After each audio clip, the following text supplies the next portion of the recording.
कराची के इलाके कोरंगी 2.5 नंबर में डकैती मसाहिमत पर फायरिंग से 2 अफराद जख्मी हो गए। मजीद जानते हैं डॉन न्यूज़ के नुमाइंदे मोहम्मद बिलाल से। बिलाल, जख्मियों की हालत कैसी है?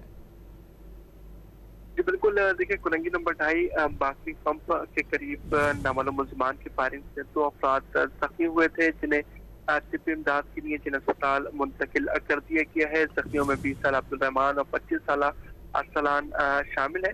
पुलिस हुकाम की जानिब से बताया गया है कि ये वाक़या डकैती मज़ाहमत के दौरान पेश आया।